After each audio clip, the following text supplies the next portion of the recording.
थक गई हूं ना मुझसे।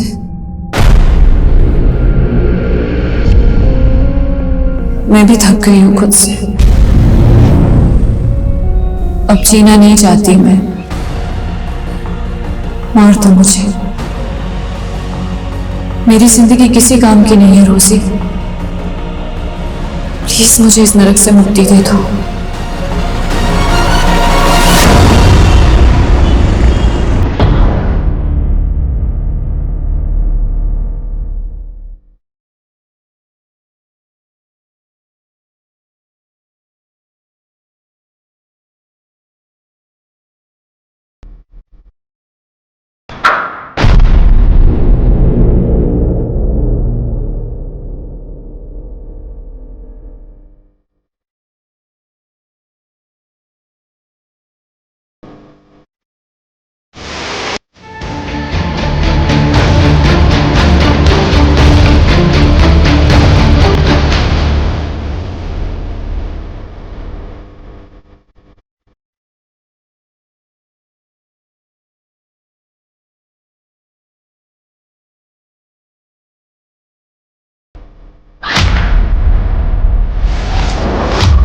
नमस्कार, मैं आशुतोष राणा क्राइम पेट्रोल के इस नए अध्याय शातिर क्रिमिनल्स में आप सभी का हार्दिक स्वागत करता हूं। हमारे देश में डाकू के संत बनने की कथा भी मिलती है।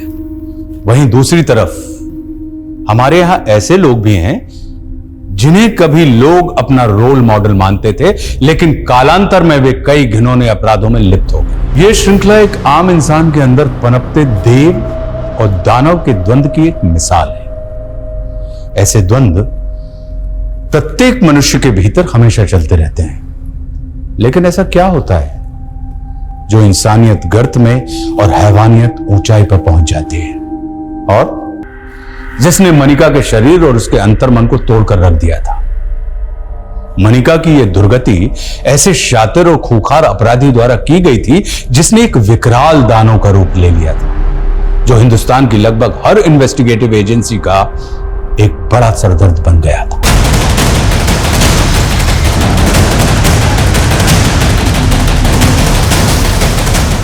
देखिए, बम टाइमर पे 20 मिनट का वक्त नहीं है। अगर धमाका हुआ तो बहुत तबाही होगी, सो प्लीज हरी अप।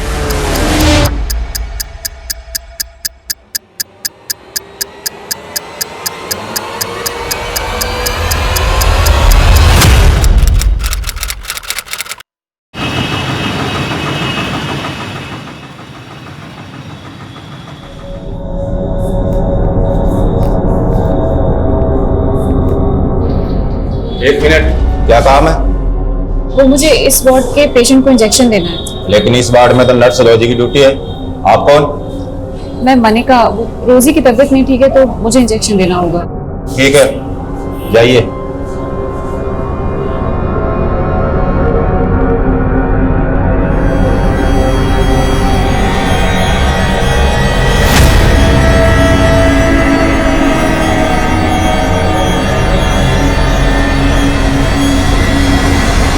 रोजी, तुम होती कौन डिसाइड करने वाली?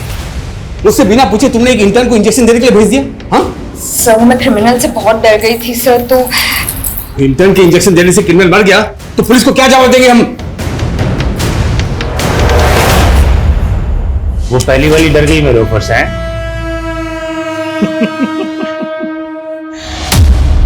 लेकिन उसकी जगह तू कमा सकती है लाखों रुपया। बाजू दो अपना। क्या बाजू?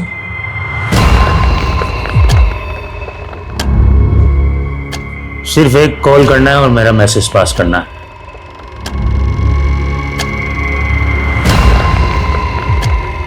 लाखों रुपया, एक कॉल और लाखों रुपए। सोच ले। कॉल करके क्या मैसेज देना है? 12 तारीख को कपूरथला में बारिश आएगी, कहना अमरिंदर ने बोला है। ये कह रहे हैं कि एक नंबर पे कॉल करके कहना है कि 12 तारीख को कपूरथला में बारिश आएगी। मुझे लगता है कोई मैसेज पास कराना चाहते हैं। ज्यादा शायद समझ रही है क्या अपने आप को?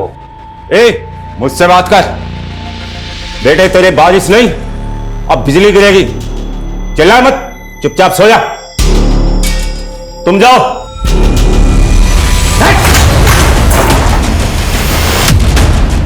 बिजली गिराएगा? चल चल पीछे। ए डॉक्टर, चल इधर इधर कोने में चल, तेरे को मैं देखता हूँ। पीछे चल। मार दूंगा उसको, मार दूंगा, ठोक दूंगा इसको। नीचे रख, अबे नीचे।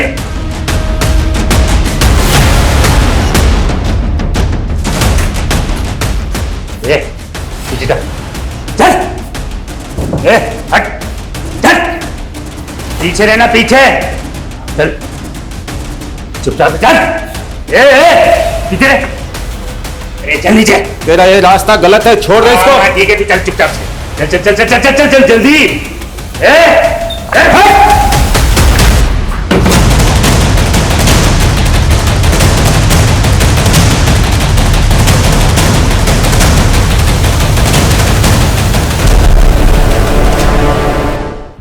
क्या ये सब? अगर तुम दोनों की वजह से आज वो क्रिमिनल खून खराबा कर देता तो? सॉरी सर, लेकिन उसने कोई खून खराबा नहीं किया, बल्कि पुलिस को उसके मंसूबों का पता लगा है सर। अच्छा, इसके लिए तुम्हें मेडल मिलना चाहिए, वो भी देख नहीं दो। पहला मेडल उस क्रिमिनल के मंसूबे नाकामयाब करने का, अब दूसरा मेडल पहली बार इंजेक्शन देने के लिए, राइट? नो सर, ये मैंने पहली बार इंजेक्शन नहीं दिया है, मैं इससे पहले 15 बार दे चुकी हूँ सर। क्या 15 इंजेक्शन तुमने दिए? जी। लेकिन तुमने कहा था कि ये तुम्हारी पहली जॉब है, right?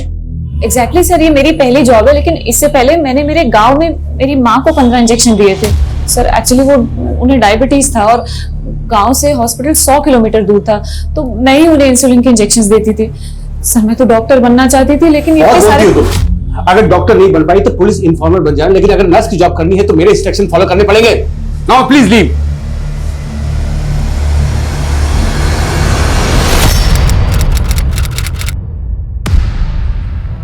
Yes sir. Come in Adil, have seat. Thank you sir. Last week में हुई एक मुठभेड़ में एक कट्टरवादी मारा गया था और उसके पास पड़ोसी मुल्क के 7 लोगों के पासपोर्ट मिले। उनमें से एक पासपोर्ट पे जुल्फिकार आलम का नाम था, लेकिन उस पर फोटो ये है। तुम्हें याद है स्पेशल सेल में प्रमोशन से पहले तुम्हारा आमना सामना इस क्रिमिनल से हुआ था? ऑफ कोर्स सर, ये गुलशन खन्ना है। यही चौंकाने वाली बात है कि ये गुलशन खन्ना बॉर्डर पार करके जुल्फिकार कैसे बन गया? बस सर, इसे 10 साल की सजा हुई थी। आई नो, इसे अभी भी जेल में होना चाहिए था, लेकिन जेल में बहुत बड़ा गुफअप हुआ है। इत्तेफाक से उस जेल में गुलशन खन्ना नाम के 2 कैदी थे। इस गुलशन खन्ना को 10 साल की सजा हुई थी और दूसरे गुलशन खन्ना को 8 साल की। तो मतलब गुलशन खन्ना को जमानत मिली, लेकिन उस जमानत पर वो गुलशन खन्ना बाहर नहीं गया, जेल से बाहर गया ये वाला गुलशन खन्ना। राइट। हमें इस गुलशन खन्ना उर्फ जुल्फिकार को ढूंढना होगा। मगर सर, अगर ये इस वक्त भी पड़ोसी मुल्क में हुआ तो? नहीं, इंटेलिजेंस का मानना है कि वो पड़ोसी मुल्क में ट्रेनिंग के लिए गया जरूर था, लेकिन अब शायद वो इंडिया में वापस अपने साथियों के साथ कुछ तो खतरनाक करने वाला है, जिसका कि सस्पेंस अभी तक बरकरार है।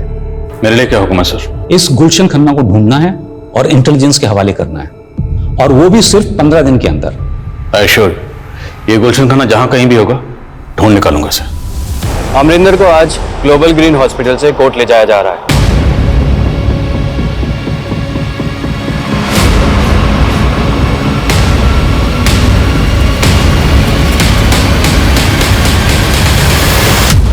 और ये आफत यहां से गई। मलिका, तुम मेरे कैबिन में आओ। तुम्हें लग रहा होगा कि मैं बहुत रूड हूं, हाँ? But I really appreciate you.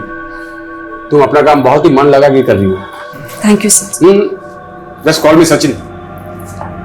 अच्छा सुनो, मैं सोच रहा था कि कल से मैं नाइट आवर्स में रहने वाला हूँ। मैं चाहता हूँ कि तुम अपना शिफ्ट टाइम चेंज कर लो।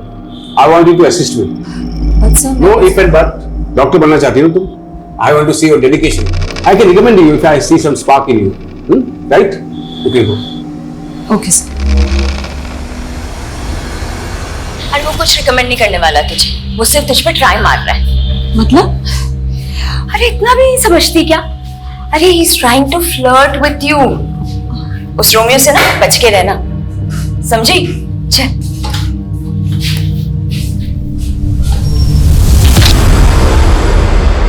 सर, रिकॉर्ड के मुताबिक गुलशन खन्ना पंजाब के फिरोजपुर का रहने वाला था और 10 साल पहले इसकी गिरफ्तारी के बाद इसकी मदर भी गुजर गई थी और 3 साल पहले जब वो जेल से बाहर आया तब से वो फिरोजपुर में भी नहीं देखा गया। सर, शायद इसको पकड़े जाने का खतरा हो, इसलिए इसने बॉर्डर क्रॉस कर लिया। लेकिन एक छोटा सा क्रिमिनल बॉर्डर पार करने में कामयाब कैसे हुआ और कट्टरवादी बन गया? हो सकता है ये बाकी के भी गुलशन की तरह क्रिमिनल्स हों और कट्टरवादी बन गए। सर, क्रिमिनल डाटाबेस से इन सबके फोटो टैली करवाता हूँ। पर अहम सवाल यह है कि गुलशन खन्ना इतनी बड़ी जालसाजी करके जेल से फरार होने में कामयाब कैसे हुआ? आखिर जेल में चल क्या रहा था? 1 साल पहले मेरा यहाँ ट्रांसफर हुआ और जब से मैंने ज्वाइन किया यहाँ के रिकॉर्ड सब ऐसे ही थे। तिवारी जी, आपने इस जेल को कब ज्वाइन किया, आपका कब ट्रांसफर हुआ, मैं जानने नहीं आया हूँ। मेरे लिए मुद्दा यह है कि जब जमानत गुलशन खन्ना 2 को मिली तो जेल से बाहर गुलशन 1 कैसे चला गया? अनफॉर्चुनेटली इन दोनों की फोटो इंटरचेंज हो गई, लेकिन मैं इसमें इन्वॉल्व नहीं हूँ, इसकी जांच बैठी है। गुलशन खन्ना 2 अभी जेल में है ना, हमें मिलना उससे। साहब, मुझे नहीं पता था कि मेरी जमानत करवाई गई थी। वो दूसरा गुलशन जरूर कोई 30 मार खा होगा जो इतना बड़ा खेल करके चला गया। साहब, जरा हम भी जाने कितना बड़ा 30 मार खा था और क्या जानते हैं इसके बारे में? साहब, मैं उसके बारे में कुछ नहीं जानता, यहां तक कि मेरी उससे कभी बात भी नहीं हुई। इधर जेल में वो हमेशा मकबूल भाई से चिपका रहता। साहब, इधर जेल में हर कोई मकबूल भाई की इज्जत करता था। फिर हम भी मिलते हैं इस मकबूल भाई से। साहब, मकबूल भाई को तो फांसी की सजा सुनाई गई, उनको तो फांसी भी होगी। What? मुझे नहीं मालूम था तुम शांतिनगर में रहती हो। वैसे रोज मैं यहीं से जाता हूँ, मैं तुम्हें ड्रॉप कर दिया करूंगा, ठीक है? नहीं डॉक्टर, सचिन, भूल गई तुम? देखो, इतना फॉर्मल होने की जरूरत नहीं है ना, इतना हेजिटेट कर लेंगे। Relax. Hello? What the hell? क्या हुआ? वो क्रिमिनल अमरिंदर पुलिस कस्टडी से भाग गया। सर, सर, गुलशन खन्ना के अलावा बाकी किसी के भी क्रिमिनल रिकॉर्ड्स का मालूम नहीं चला। वो मकबूल ज़ैदी, गुलशन खन्ना जिसके टच में था वो क्रिमिनल लॉयर था, तो पूरे चांसेस हैं कि मकबूल ज़ैदी उस लॉयर को भी जानता हो जिसने दूसरे गुलशन खन्ना की जमानत करवाई थी। हो सकता है सर। और सर, मकबूल ज़ैदी का पास रिकॉर्ड भी काफी इंटरेस्टिंग है।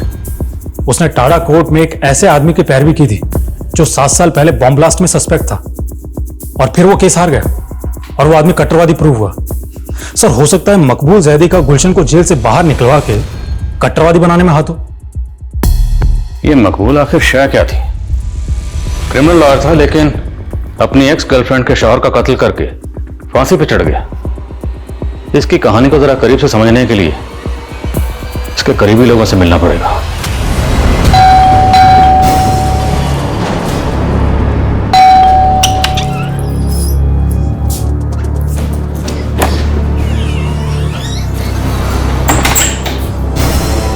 क्या हुआ? इतनी डरी हुई क्यों लग रही है? कुछ नहीं दीदी, वो हॉस्पिटल की नाइट ड्यूटी रहती है ना, तो थोड़ी एंजाइटी हो जाती है। तो जरूरत क्या है नर्स की ड्यूटी करने की? अरे क्यों नहीं? जॉब नहीं करेगी तो बोर हो जाएगी, और तुम्हें तो खुश होना चाहिए कि ये खुद अपने पैरों पे खड़ी हो जाएगी। जीजू, मैं आप लोगों पर बोझ नहीं बनना चाहती। मैं एक घर रेंट पर ही ले। कैसी बात कर रही है मनिका? वो तो तुझे बस मोटिवेट करने के लिए कह रहे हैं। हाँ, एक मिनट।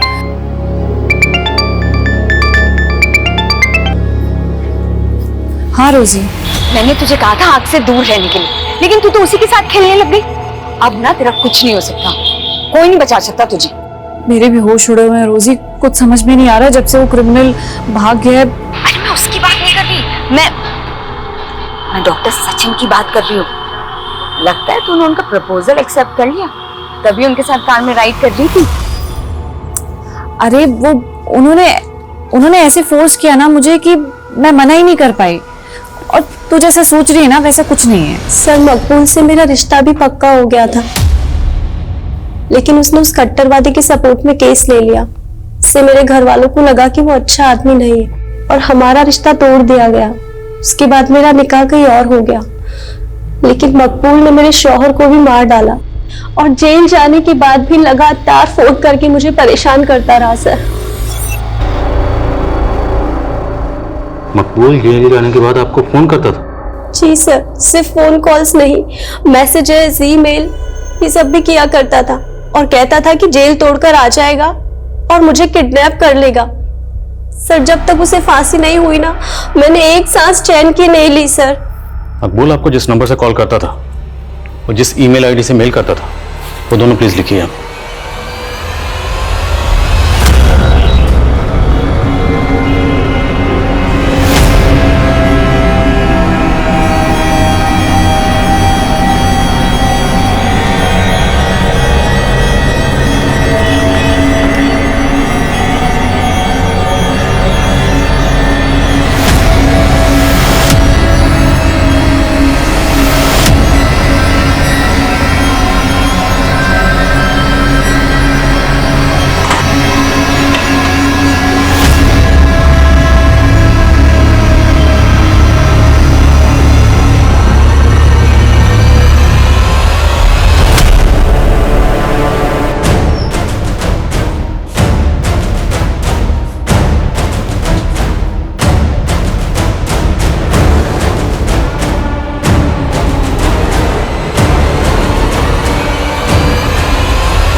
क्या हुआ मलिका, तुम इतनी डर क्यों गई? Are you alright? ठीक हो?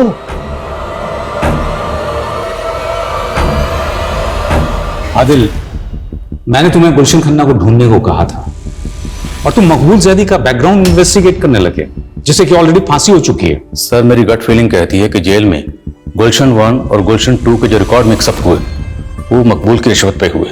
हालांकि मकबूल अब इस दुनिया में नहीं है, इसलिए उसका किया सामने लाना थोड़ा मुश्किल है, पर सर स्ट्रांगली फील कि सच यही है, क्योंकि सर गुलशन जेल में मकबूल के टच में था और सर ये मकबूल जेल में रहते हुए भी फेक आईडी से लिया गया सिम इस्तेमाल करता था। उस सिम से ना सिर्फ वो अपनी गर्लफ्रेंड को कॉल करता था, बल्कि फेक आईडी से लिए गए और कई नंबर्स पे लगातार कॉल करता था। उस जेल में इतना कुछ हो रहा था? सर इतना ही नहीं, हमें तो यहां तक पता चला है कि मकबूल जेल में रह के ईमेल भी करता था।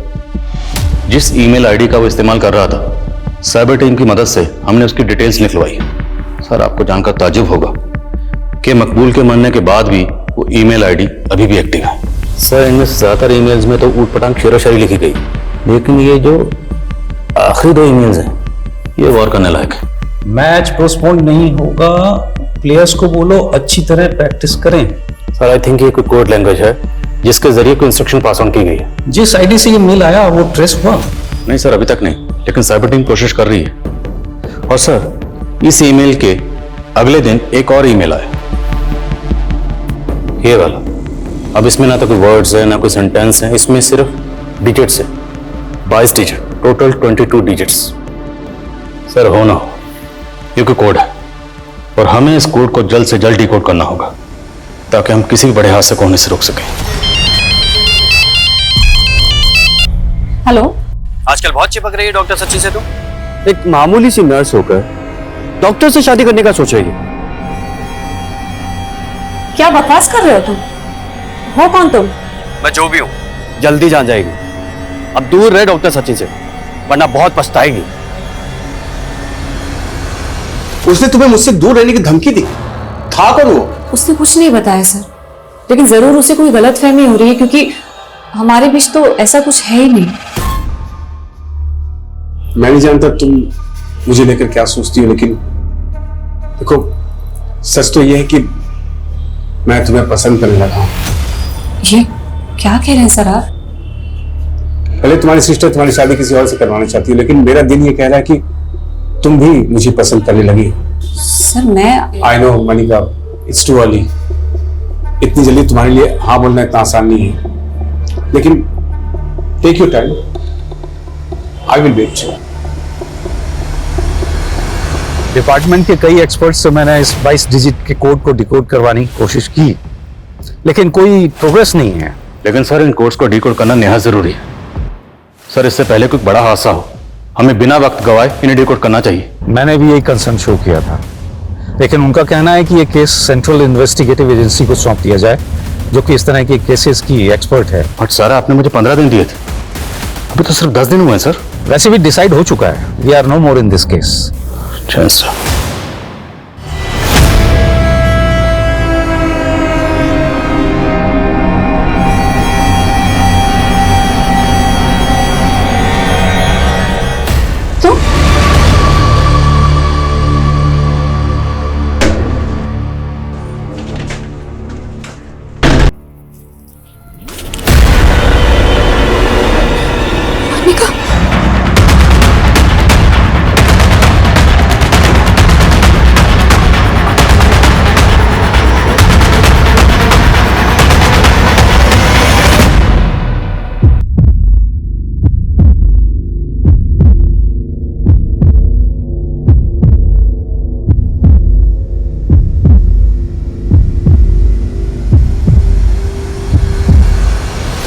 मनिका की हालत बहुत क्रिटिकल है सर। उसके साथ किसी ने चेंजिंग रूम में। सिस्टर, आप हमें क्राइम सीन दिखा सकती हैं? Yes this sir. Don't touch, don't this room. जी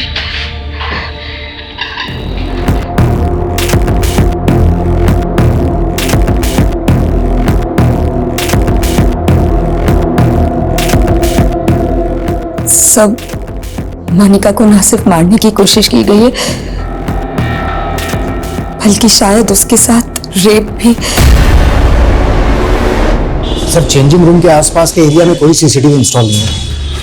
मनिका कल नाइट ड्यूटी पे थी, उसकी ड्यूटी 5-6 बजे तक चली होगी। उसके बाद वो चेंज करने के लिए वहां आई है। भले चेंजिंग रूम के पास कोई सीसीटीवी इंस्टॉल नहीं, पर अब क्या दुनिया के सारे क्राइम का पता सीसीटीवी से चलेगा? हॉस्पिटल है, इतना बड़ा स्टाफ है, स्टाफ की आंख और कान तो खुले होंगे ना। इतना बड़ा कांड हुआ, किसी ने कुछ देखा नहीं, कुछ सुना नहीं। How it's possible? सर, अभी तक तो किसी ने कोई स्टेटमेंट नहीं दी है। अब पता नहीं ये काम आउटसाइडर का है इनसाइडर का है। मैं हॉस्पिटल की बाकी सीसीटीवी फुटेज चेक करवा रहा हूँ। Quick sir.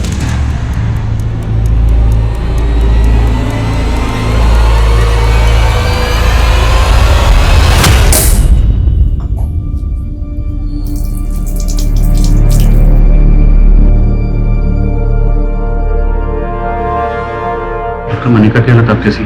मनिका के गले में चेन इतना टाइट बांधी गई थी कि उसके ब्रेन में ब्लड सप्लाई रुक गई और मनिका कोमा में चली गई।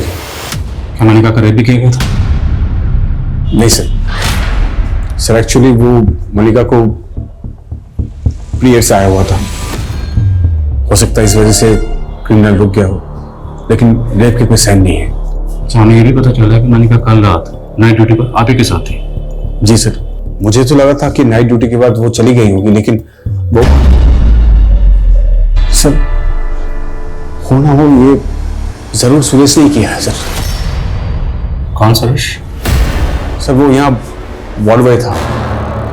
मनिका ने पहले मुझे उसके खिलाफ कंप्लेंट भी की थी। कुछ दिन पहले सर चेंजिंग रूम में मनिका को चेंज करते हुए देख रहा था। ये क्या बोल रही है मनिका? मैं ऐसा करूंगा? भरोसा तो मुझे भी नहीं हुआ था कि तुम इस हद तक गिर सकते। अरे गिर तो तू रही है, जितना घटिया रहा हूं। मैं सुरेश के खिलाफ पुलिस एक्शन लेना चाहता था, लेकिन मनिका नहीं चाहती थी कि बात फैले, इसलिए मैंने सुरेश को सस्पेंड करवा दिया। लेकिन आई एम श्योर सर, उसी ने मनिका से बदला लिया है।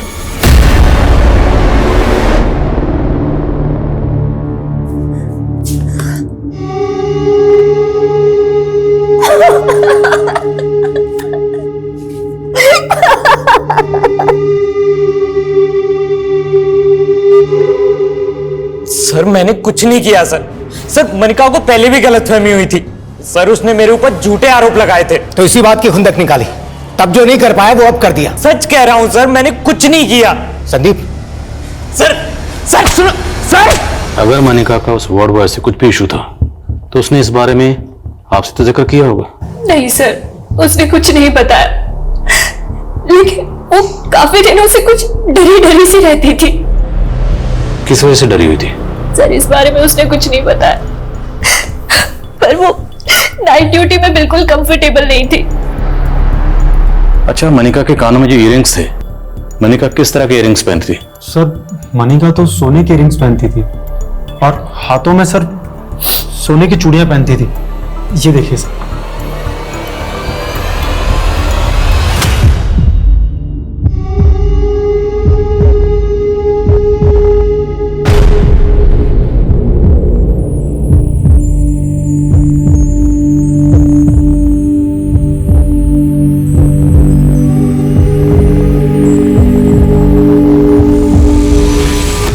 और सुरेश ने भी अभी तक मुंह नहीं खोला है। हॉस्पिटल के बाकी सीसीटीवी फुटेज से भी अभी तक कुछ नहीं मिला है। मनिका को बुरी तरह टॉर्चर किया गया और डॉक्टर सचिन का कहना है कि रेप पे कोई साइन नहीं। तो क्या महज सोने के गहनों के लिए मनिका का इतना बुरा हाल किया गया? सर हो सकता है क्रिमिनल का मकसद कुछ और हो उसे मारने का। जब उसे लगा कि उमर गई तो वो चला गया, क्राइम को लूट की शक्ल देकर। क्राइम सीन से हमें ये चेन मिली, हो सकता है क्रिमिनल ये चेन अपने साथ लेकर आ। जहां जहां ये चेन बिकती है सब जगह पता करो। और क्राइम सीन से हमें ये सिगरेट बट भी मिले। मनिका से जुड़े लोगों में और हॉस्पिटल के स्टाफ में इस ब्रांड की सिगरेट कौन कौन पीता है पता करो। सर और सर मैंने मनिका के सीडीआर भी चेक किए। उसे आखिरी कॉल एक पीसीओ से किया गया था और इसी पीसीओ से पिछले 1 हफ्ते से उससे कई बार कॉल किया गया था। इस पीसीओ की डिटेल लिख लो, पता करो ये पीसीओ कहां है। सर जिस पीसीओ से मनिका को कॉल किया गया था इस पीसीओ का नंबर है और ये पीसीओ संत नगर में आपके घर से महज 300 मीटर की दूरी पर है। ये कॉल किसने किया होगा? एक्चुअली सर मुझे भी मनिका ने ये नंबर दिखाया था। उसको इसी नंबर से थ्रेट कॉल्स आ रही है। Threat calls? Yes sir. Actually sir मेरा और मनिका का अफेयर था और कोई मनिका को धमकी दे रहा था कि वो मुझसे दूर रहे। ये बात आपने मुझे पहले नहीं बताई? हाँ सर मैं बताने वाला था लेकिन उस वक्त मुझे ज्यादा डाउट सुरेश पे था। Thank you.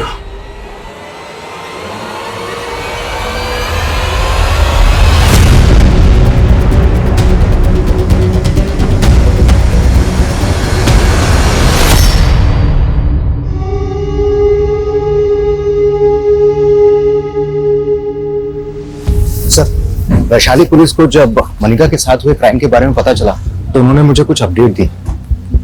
वैशाली पुलिस ने मनिका के केस की अपडेट दी? Yes sir. वैशाली पुलिस ने अमरिंदर नाम के क्रिमिनल को अरेस्ट किया था। उसका इलाज उसी हॉस्पिटल में चल रहा था और मनिका की वजह से उसके कपूरथला के एक अड्डे का पता चला था जहां पर उसकी हथियारों की खेप भी पकड़ी गई थी और हॉस्पिटल से निकलते ही अमरिंदर फरार हो गया। हो सकता है अमरिंदर ने ही मनिका के साथ में ये किया बदला लेने के लिए। अमरिंदर गैंग की डिटेल निकालो और पता करो जिस दिन ये क्राइम हुआ उस दिन हॉस्पिटल में या हॉस्पिटल के आसपास के एरिया में उसके गैंग का कोई आदमी दिखा था क्या? सर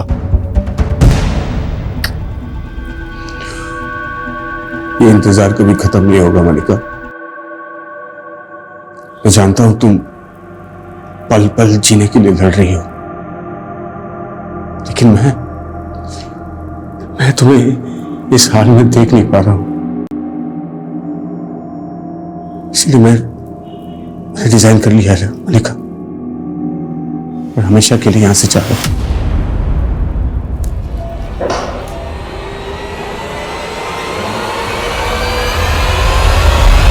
जी सर। Sir all update.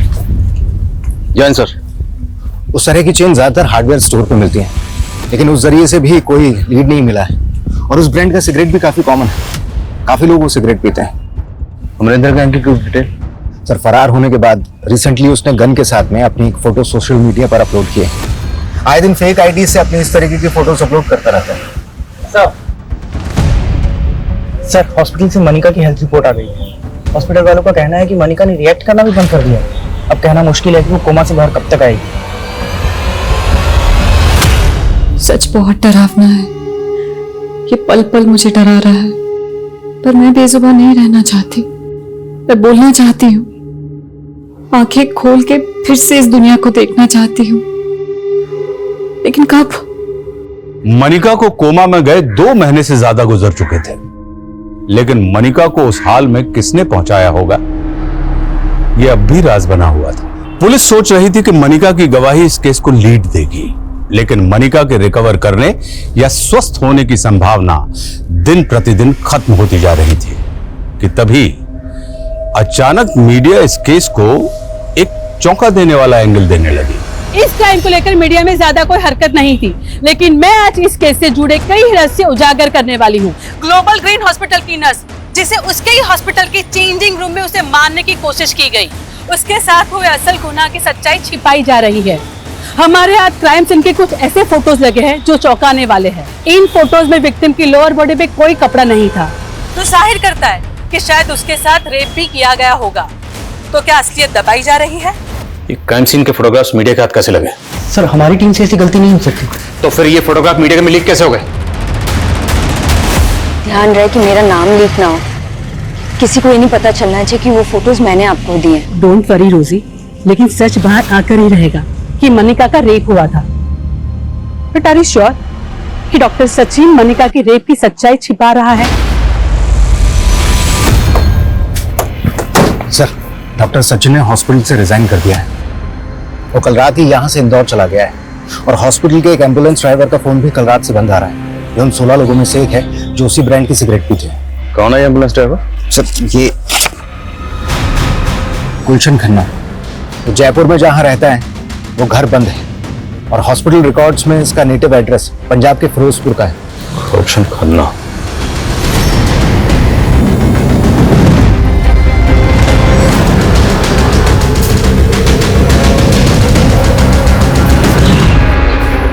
गुलशन अगर फिरोजपुर नहीं पहुंचा तो गया कहां? पता नहीं सर। सर, लेकिन डॉक्टर सचिन गायब नहीं है। लेकिन डॉक्टर सचिन के रिजाइन करते ही गुलशन खन्ना गायब हुआ है। हो सकता है इसमें इन दोनों की मिलीभगत हो। इस डॉक्टर सचिन पर नजर रखो और गुलशन खन्ना इसके लिए लुकआउट नोटिस जारी करो। Okay sir. गुलशन खन्ना 10 साल पहले मनिका का गुनहगार था, जिसे पुलिस ने 10 साल पहले खबरियों की टिप पर चंडीगढ़ से गिरफ्तार कर लिया था। लेकिन क्या 10 साल बाद वो वाकई जुल्फिकार आलम बन चुका था, या फिर ये कोई ऐसा चक्रव्यूह था जिसमें पुलिस उलझ कर रह गई थी? ऐसा लग रहा है एक सदी गुजर गई यहाँ पड़े पड़े। मैंने जिस नजर से इस दुनिया को देखा था वो दुनिया तो बहुत बदल गई होगी, लेकिन क्या उस बदली हुई दुनिया में अब कोई ऐसा होगा जो मेरे बारे में सोचता होगा? देखो अरुंधति, मनिका भले पिछले 10 सालों से कोमा हो, लेकिन हमारा संविधान किसी को भी इच्छा मृत्यु की इजाजत नहीं देता। ये आर्टिकल 21 का वोल्यूशन होगा जो हर नागरिक को जीने का अधिकार देता है। और अब तुम ये कह रही हो मनिका के घर वाले? सर, उसके घर वालों को उसकी कुछ नहीं पड़ी है। अरे सालों से हॉस्पिटल में है मनिका, उसको देखने तक नहीं आए। लेकिन मैं सर, तुम्हें कैसे पता कि मनिका इच्छा मृत्यु चाहती है? उसके अधिकारों के लिए लड़ रही हो, लेकिन तुम उसकी जिंदगी की मालिक नहीं हो जाती। तुम्हारी पिटीशन रिजेक्ट की जाती है। Sir please, you can go. Sir, commissioner Sharma. Sir, officially ये केस हमारे हाथ से जा चुका है, लेकिन फिर भी आप इस केस पर काम कर रहे हैं? हाँ शर्मा, क्योंकि मैं खुद को चैलेंज करना चाहता हूं। अगर गुलशन खन्ना की कोई भी लीड इन डिजिट्स और अल्फाबेट में कहीं छुपी है ना, तो मैं उसे डिकोड करके रहूंगा। उसके लिए चाहे मुझे दिन रात क्यों नहीं करनी पड़े।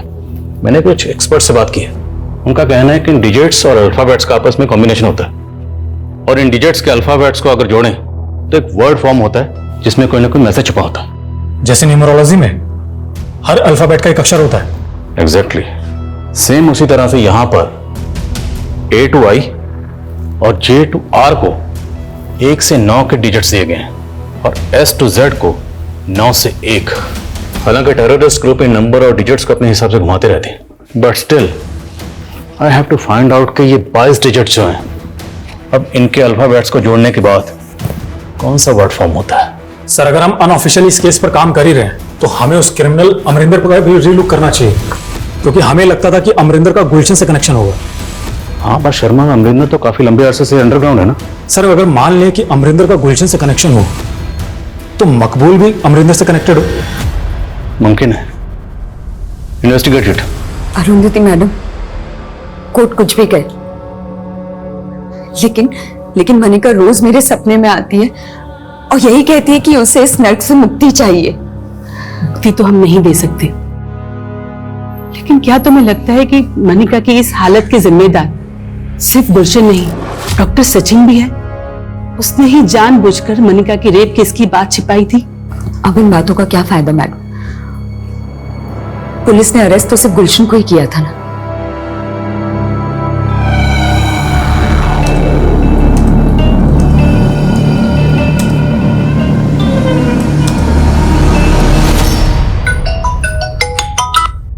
बोला शर्मा।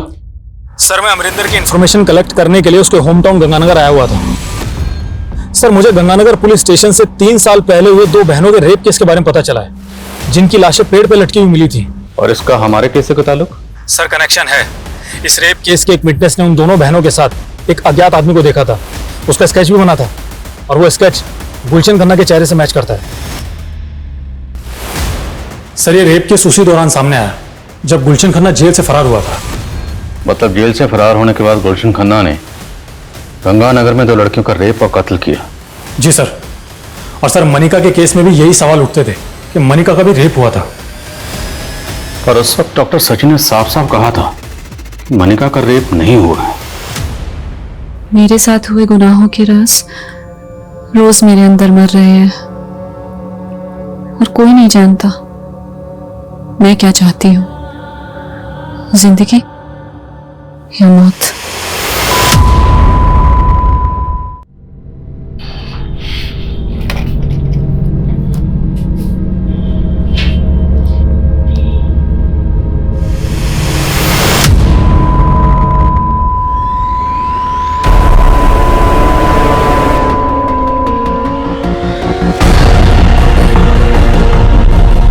मनिका,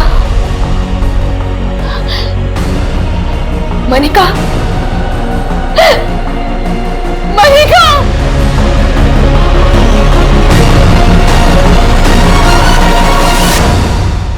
मनिका के लिए की जा रही इच्छा मृत्यु की फरियाद अदालत लगातार अस्वीकार करती जा रही थी, लेकिन 10 साल से मनिका के अंतर मन में चलती आ रही उसके दर्द की पुकार कुदरत ने ऐसे सुनी कि उसे एक खामोश मौत का फैसला सुना दिया। लेकिन मनिका मरने के बाद भी मीडिया के लिए जिंदा हो गई। मुद्दा फिर से गर्म होने लगा और यह सवाल दोबारा उठने लगे कि क्या उसका 10 साल पहले रेप भी हुआ था। और जब यह जग जाहिर हो गया कि मनिका का गुनहगार गुलशन खन्ना जेल से फरार है, तो पुलिस चारों तरफ दबावों से घिर गई। सर हम गुलशन खन्ना का तो अभी तक पता नहीं लगा पाए, पर मुझे लगता है कि जो 22 डिजिट का कोड था वो मैंने डिकोड कर लिया है। तुमने डिकोड कर लिया? Yes sir. सर इस कोड में ये जो टोटल अल्फाबेट्स हैं उनको इस तरह से डिजाइन किया गया है, A to I और J to R, इन्हें 9 से 1 के डिसेंडिंग नंबर्स दिए गए और S to Z इनको 9 से 2 के डिसेंडिंग नंबर्स दिए गए। और सर इन अल्फाबेट्स को जोड़ने के बाद जो पॉसिबल वर्ड सामने आया है वो है सर इमानुद्दीन चौक। और ये जो बचे हुए डिजिट्स हैं इनके कोई अल्फाबेट बन के कोई वर्ड नहीं बनता? नहीं सर, पर सर गौर करने वाली बात है, अगर हम इन डिजिट्स को गौर से देखें और इनको डिवाइड करें sir this way 15/06/1630, it could be sir 15 जून 1630। 15 जून मतलब कल सर। कल इनामुद्दीन चौक में कुछ बड़ा होने वाला है sir. It could be terrorist attack sir. अगर हमने जल्दी कुछ नहीं किया तो जान माल का नुकसान हो सकता है। अगर ऐसा है तो हमें चांस नहीं लेना चाहिए। Go ahead, I will give you full support. जय सर। जय। सर क्या थ्रेट है सर? सर सुबह से नजर बनाए हुए लेकिन कुछ भी समझ में नहीं आ रहा है। 4 बज गए, आधा घंटे बाकी, रिस्क नहीं ले सकते। मार्केट खाली करो सर। ओ भाई भाई देख के चल। अरे भैया आपकी चाबी। हेलो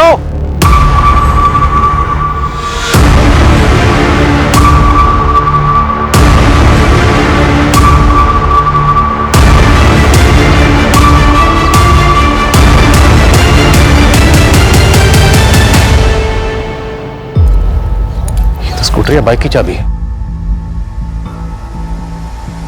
इस तरह से अपनी चाबी छोड़कर क्यों भागा है?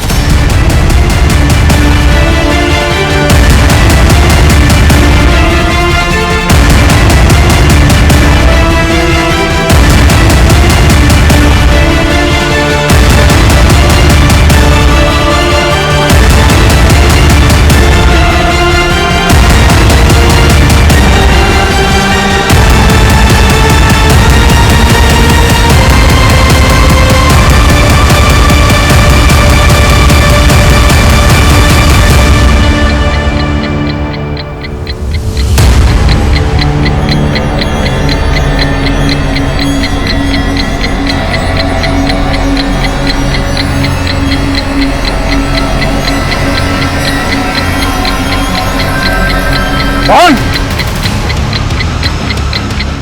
बॉम्बे आइए। तुरंत बम स्क्वाड को फोन करो और पूरा इलाका खाली करो। देखिए बम टाइमर पे 20 मिनट का वक्त नहीं है, अगर धमाका हुआ तो बहुत तबाही होगी, so please hurry up.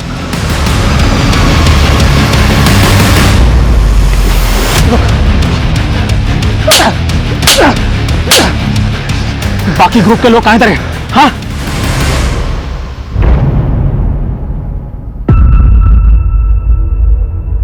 Jain sir, sir bomb diffuse हो गया। Good job Adil. Thank you sir.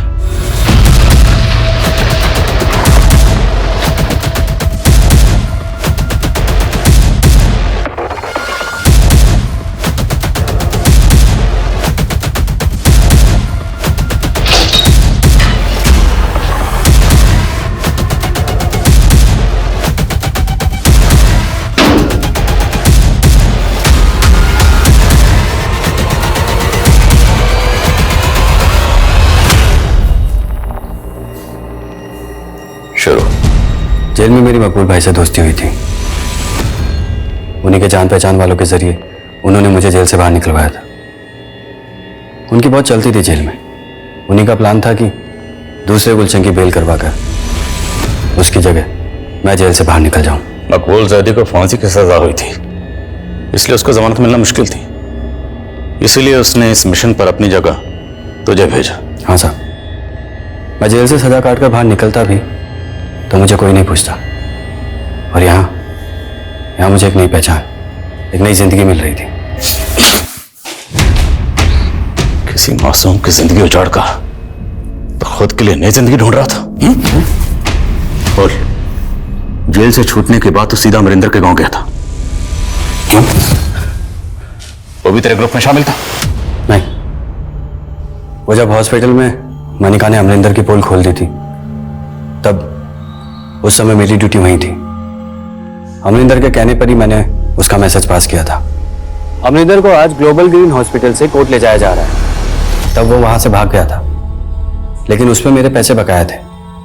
उसने मुझसे वादा किया था कि उसकी इंफॉर्मेशन पास कर दूंगा तो वो मुझे पैसा देगा। जेल से छूटकर मैं वही लेने गया था, और वहां 2 लड़कियां दिखी, तो मकबूल भाई के दोस्तों के साथ मिलकर उनके साथ मजा किया और पेट पे टांग दिया। और 10 साल पहले तूने मनिका का रेप भी किया होगा। जबान की बहुत तेज थी साहब, अपने आगे मर्दों को कुछ समझती नहीं थी। इसी अकड़ में वो अमरिंदर से बिगड़ गई। मैं भी देखना चाहता था कि कितनी गर्मी है उसमें। कपड़े बदलते हुए देखता था सामने उसे, बहुत अच्छी लगती थी मुझे। उसको प्रपोज भी करना चाहता था, पर उसने मुझे कभी भाव ही नहीं दिया। उस डॉक्टर सचिन को भाव देने लगी, तो मैंने उसको धमकी दी। मनिका को धमकाने के लिए तो उन्हें डॉक्टर सचिन के घर के पास वाला पीसीओ इस्तेमाल किया। क्यों? डॉक्टर सचिन अमरिंदर का इलाज कर रहा था।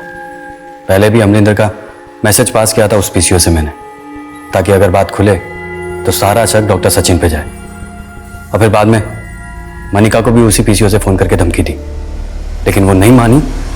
तो उस दिन क्यों? और डॉक्टर सचिन ने कहा कि उसका रेप नहीं हुआ। तो मैं खुद हैरान था कि उसने ऐसा क्यों कहा।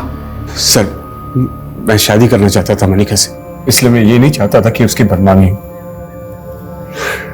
लेकिन मुझे ये नहीं मालूम था कि इतने सालों के बाद उसका ये आश्रय होगा। जब भी किसी गुनाह को छिपाया जाता है तो उसका परिणाम हमारे समाज के लिए बहुत घातक होता है। डॉक्टर सचिन ने मनिका के रेप का राज जिस भी मकसद से छुपाया, लेकिन पुलिस ने भी तब मनिका के सेकंड मेडिकल टेस्ट के बारे में नहीं सोचा, जो कहीं ना कहीं इस गुनाह की दस्तक को नजरअंदाज करने जैसा था।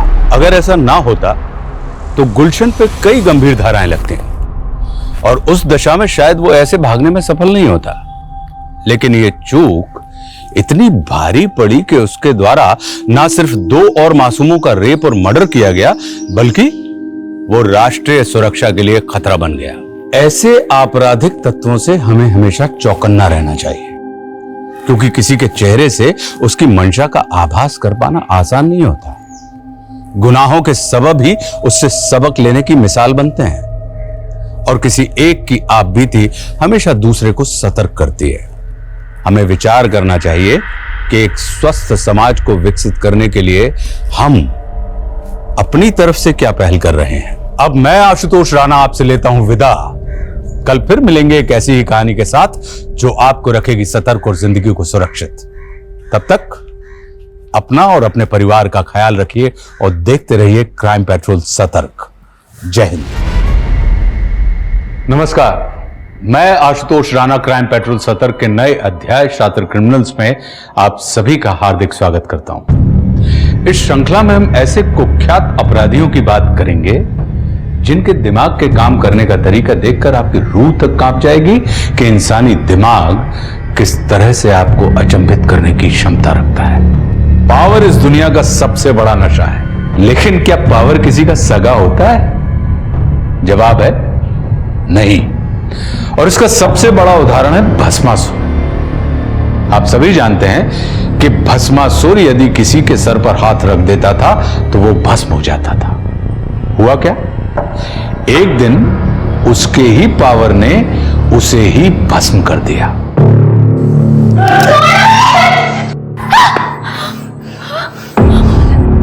क्यों लेके आया मेरे को यहाँ पे? क्या किया मैंने?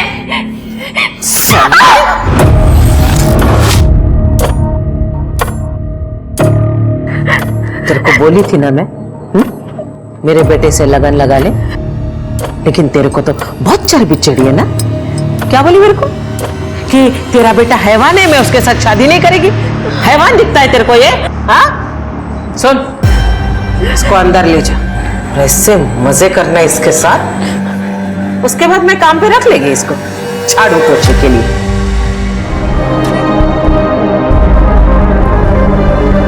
तुमने जो मेरे साथ किया है ना, किस्मत भी वही तुम लोगों के साथ करेगी।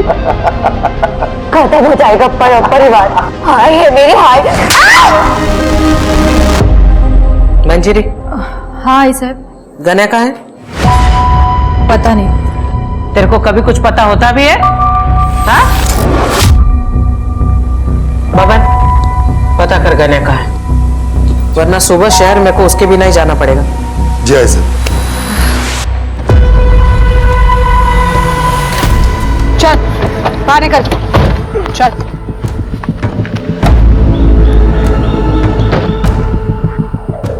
यहाँ पे क्यों लाए मेरे को? गलती हो गई गणेश जी, माफ कर दो। अभी तुम आजाद हो, भागो। मला माहिती है, जैसे ही मैं भागना शुरू करूंगा तुम लोग मुझे पीठ पर गोली मारो। हमारे हाथ में हथियार दिख रहे हैं? दिख रहे हैं क्या? पीठ पे गोली नहीं मारते हम लोग। अब विचार बदले, उसके पहले निकल निकल।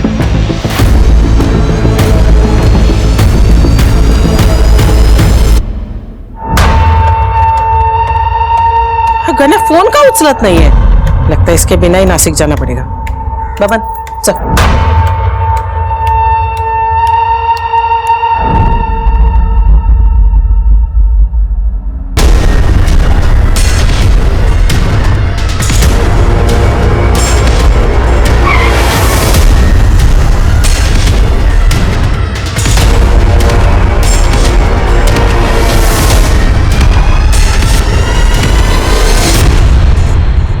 कहा था ना, पीठ पे गोली नहीं मारेंगे।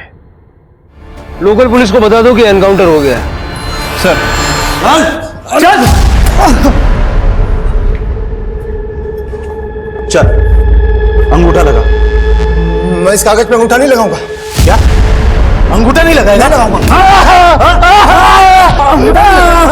नहीं लगाएगा? चल चल, अंगूठा लगा। है पूरे हैं? हाँ, चेक किया मैंने।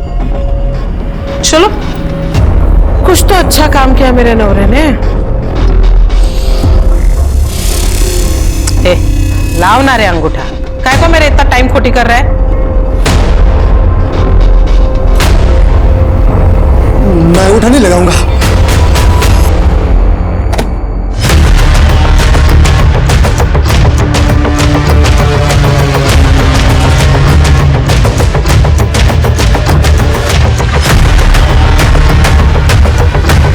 मैं अंगूठा नहीं लगाऊंगा। अरे जब मैं अंगूठा नहीं लगाऊंगा, मैं अंगूठा नहीं लगाऊंगा, मैं अंगूठा नहीं लगाऊंगा, मैं अंगूठा नहीं लगाऊंगा।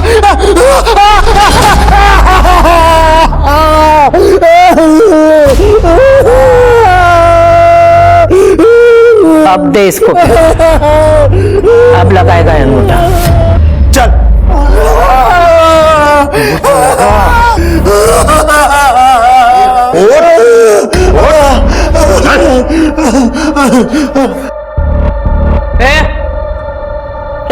मारा।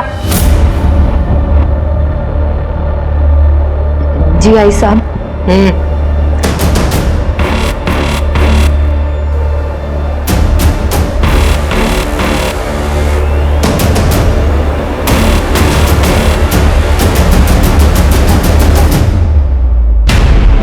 आई साहेब, तो इंस्पेक्टर देशमुख आला.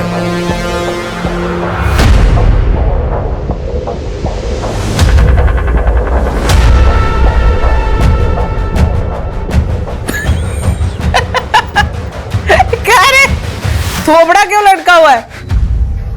बायको ने मारा। तोड़वा याचा। आई साहब, वो गणेश, इसका एनकाउंटर हुआ है.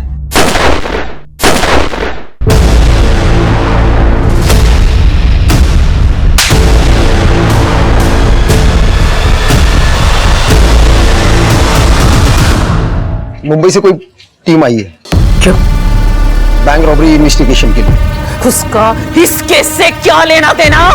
वो लोग बस कोई ना कोई बहाना लेके आते हैं ताकि सब कुछ लीगल लगे. और हेडक्वार्टर ने भी उन्हें अचानक भेजा तो मैं भी कुछ कर नहीं पाया.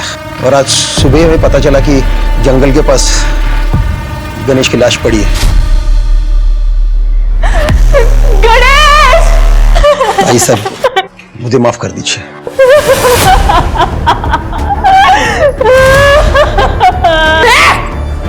बंद कर तेरा रोना धोना.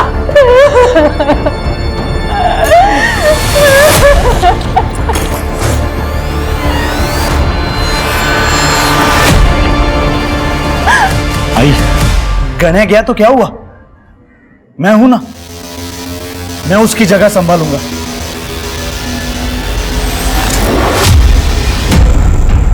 मैं वो सब कुछ करूंगा जो गणा करता था, बल्कि उससे भी अच्छा करूंगा. आई,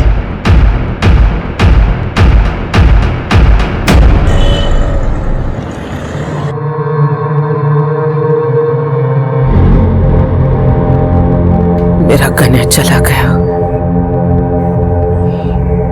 पक्का पक्का किसी ने उसकी पुलिस को चुगली की है.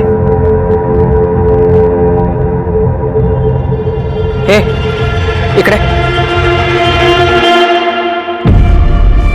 मैंने तेरे को पूछा था ना कल, गणा किधर है? हाय सर, आपको पता है ना, वो मुझे कभी बता के नहीं जाता था.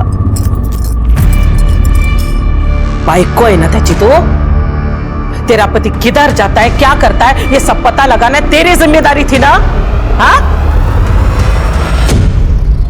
बाबन, पता लगा उस गद्दार का.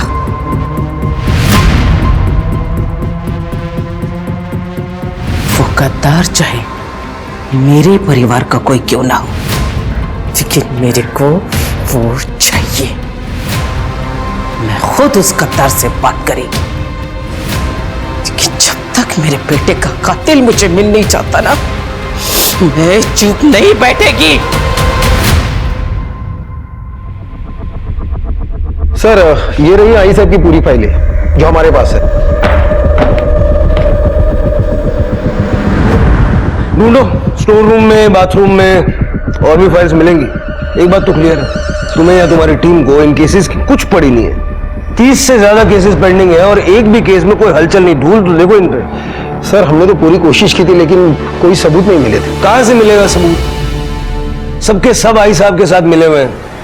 सर, आप गलत इल्जाम लगा रहे हैं. तुम्हारे लोगों का पूरा कच्चा चिट्ठा है मेरे पास.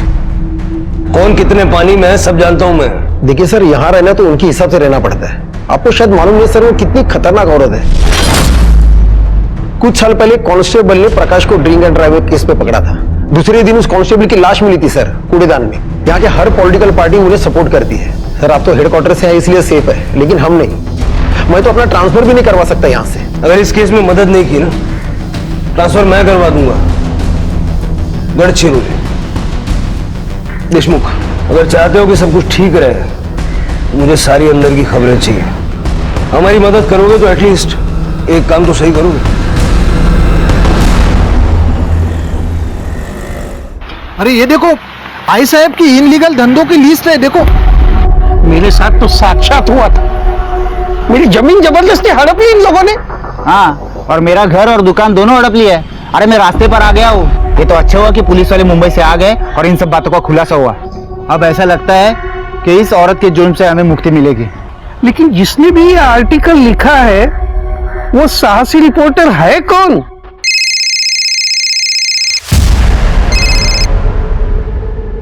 हाँ बोला साटम साहब। बहुत अच्छा आर्टिकल लिखा है जादव। अब जैसे जैसे तू आर्टिकल लिखेगा वैसे वैसे तेरे अकाउंट में पैसे भेज दिए जाएंगे। Thank you.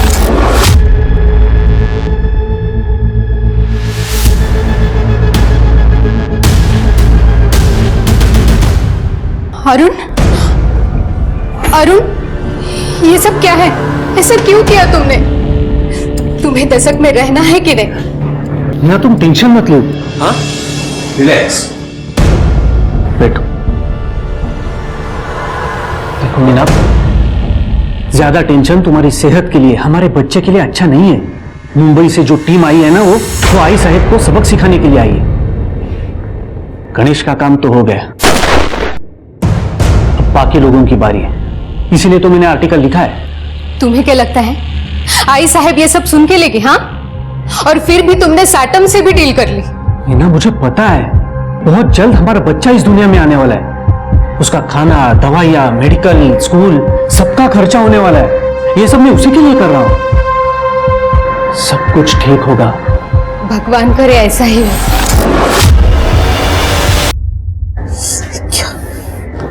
क्या ये? हाँ? कौन है ये 2 कौड़ी का रिपोर्टर? हिम्मत कैसे भी उसकी मेरे बारे में छापने की? आई, सूरज उसको सबक सिखा देगा। क्यों सूरज? हो प्रकाश दादा।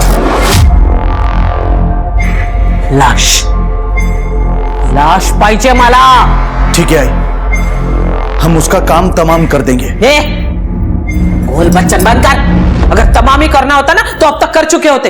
तुम्हारे बदले अगर मेरा गन्या जिंदा होता ना तो कब का उसको ठोक चुका रहता। यही फर्क है तुम लोगों में और मेरे गन्या में। बब्बन चाहिए मेरे को। अब वही उस रिपोर्टर को ठिकाने लगाएगा।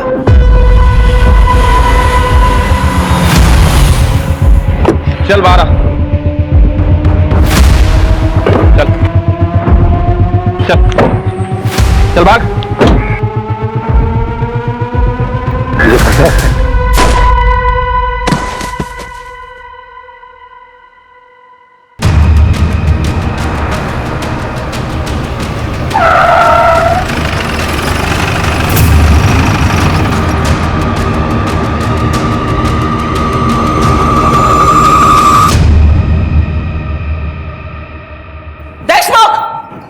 मुंबई के हीरो लोग, हाँ?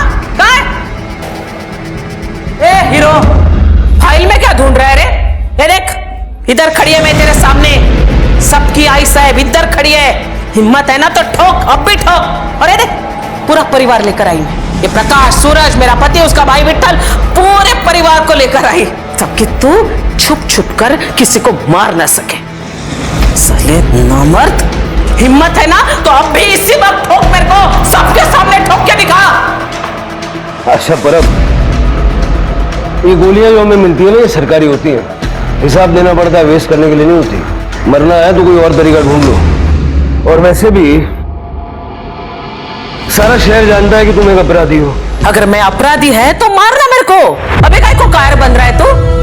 एक बात याद रख, अगर मेरे घर के किसी भी सदस्य को तूने हाथ भी लगाया ना तो ये साला साथ दशक जल उठेगा और हर एक की मौत का जिम्मेदार तू खुद होगा। अगर तू चाहता है ना कि ये सब ना हो तो अपना बोरा बिस्तर बांध और निकल मुंबई।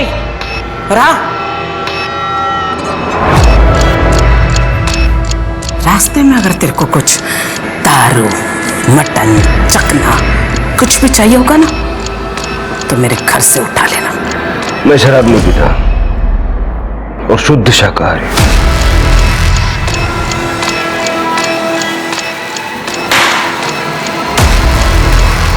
चला रे।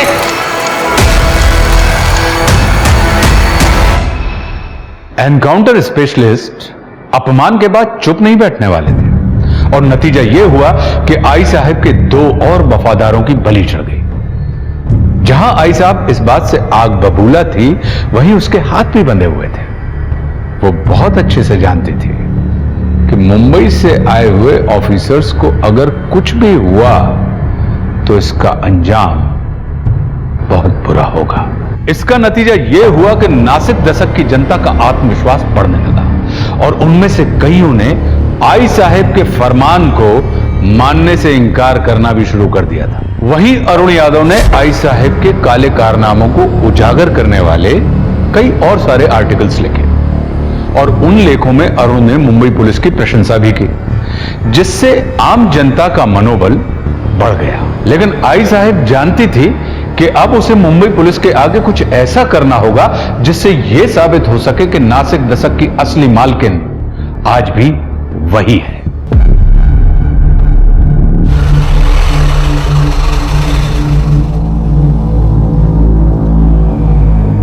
तुम चेकअप करके सीधा घर चली जाना, मैं आते हुए सब्जी लेकर आऊंगा। आते वक्त आम का अचार भी लाना, खाने का बड़ा मन कर रहा है। सगळं काही आणतो बायको। Bye bye. सर, बाइक पे 2 आदमी थे जिन्होंने अरुण को गोली मारी। सबसे पूछताछ की पर किसी ने बताया नहीं।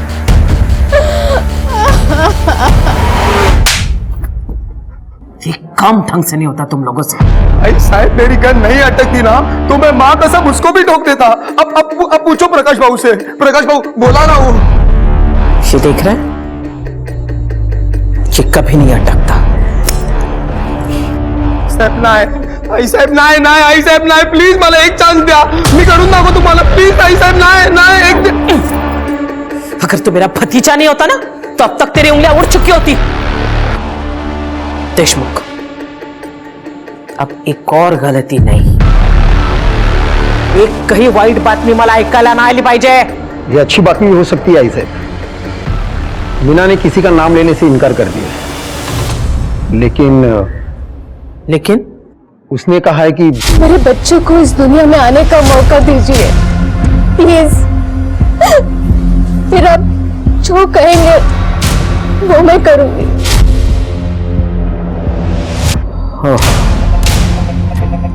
प्रकाश, अगर इस वक्त खन्या होता तो वो क्या करता है ऐसे में?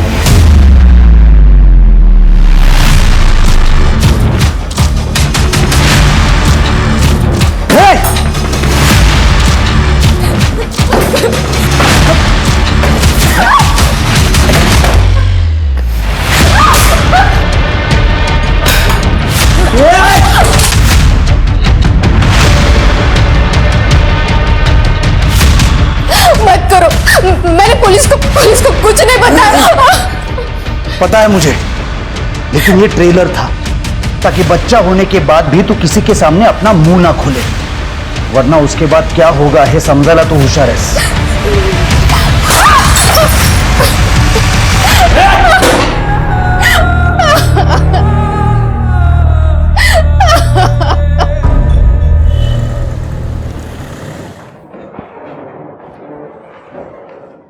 सर, आपने बुलाया था?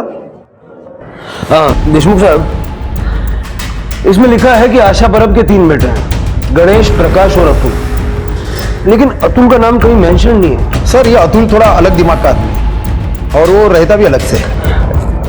अलग से 2 नंबर का धंधा करता है? नहीं सर, इसके उल्टा। अतुल दरअसल एक आदर्शवादी, नेक और अच्छा इंसान है और यही उसकी प्रॉब्लम है।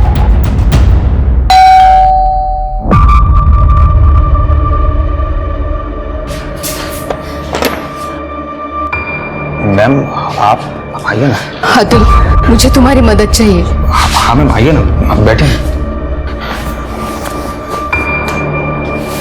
मैम, आप रो क्यों रहे मैम? तुम्हारे परिवार ने मेरे अरुण को मेरी आंखों के सामने मार डाला। किस्मत से मैं बच गई। शायद भगवान चाहते थे कि मैं मेरे बच्चे को जन्म दे सकूं, पर तुम्हारे भाई ने मुझे और मेरे बच्चे को मारने की धमकी दी है। मैम आप मुझे बताएं मैं क्या कर सकता हूँ। मुझे और मेरे बच्चे को अपने परिवार से बचाओ। आप जानते हैं कि मैंने अपने परिवार से सारे रिश्ते नाते तोड़ दिए हैं और यहाँ पर अकेला भी रहता हूँ। आपको और कुछ चाहिए तो मैं आपकी मदद कर सकता हूँ।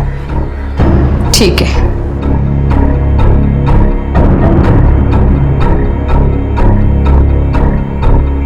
याद है तुम्हें अतुल, जब तुम 12th क्लास में थे और पूरे डिस्ट्रिक्ट में फर्स्ट आए थे, तुम्हें गोल्ड मेडल मिला था जिसे तुम मुझे डेडिकेट करना चाहते थे। तुम मुझे गुरु दक्षिणा भी देना चाहते थे, लेकिन मैंने कहा कि मैं समय आने पर तुमसे मांग लूंगी। हाँ मुझे याद है। अब वो समय आ गया है अतुल। मुझे और मेरे बच्चे को अपने परिवार से बचा लो अतुल। यही मेरी गुरु दक्षिणा है।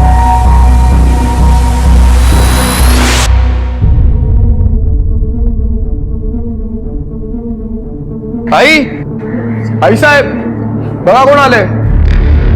आई साहेब। अतुल तू? मुझे यहाँ देख के ज्यादा सोचने की जरूरत नहीं है। मुझे मजबूरी में आना पड़ा मीना मैम के लिए। अच्छा बस इतना ही बोलने आया था? 20 साल रहा तू हमारे साथ, लेकिन बात किसके लिए करने आया? उस औरत के लिए जिसके पति की वजह से ये तेरे भाई को, मेरे गन्या को पुलिस ने ठोका। क्योंकि आप लोगों के कर्म ही ऐसे हैं। देखिए मुझे है ना आप लोगों की बातों में पड़ना नहीं है और उनसे मेहरबानी करके दूर रहिए वरना वरना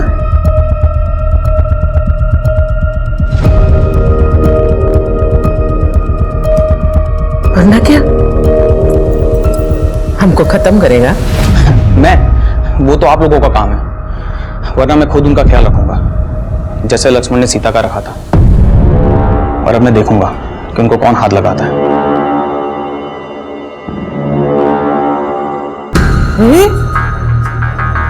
हा कसा माझ्या पोटी जन्माला आला? इसमें तो मेरा एक खून का कतरा भी नहीं है रे। तुम चार गेलाय तो इसीलिए ना वो तुम्हारी तरह नपुंसक निकला।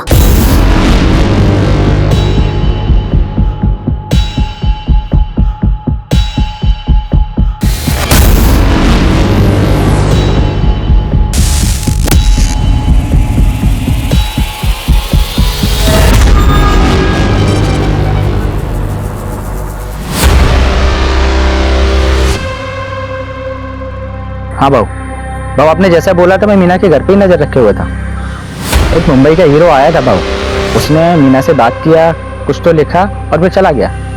हाँ बाबू, उसने किसी को कॉल भी किया था। मतलब उसने नाम दे दिया? पता नहीं बाबू, लेकिन और हो भी क्या सकता है।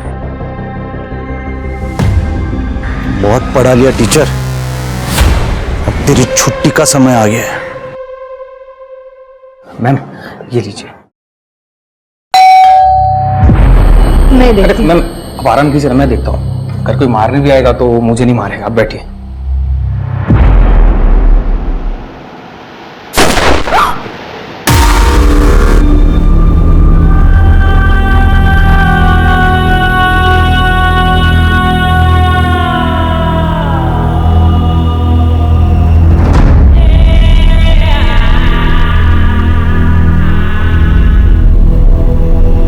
मेरा बच्चा किसने मारा?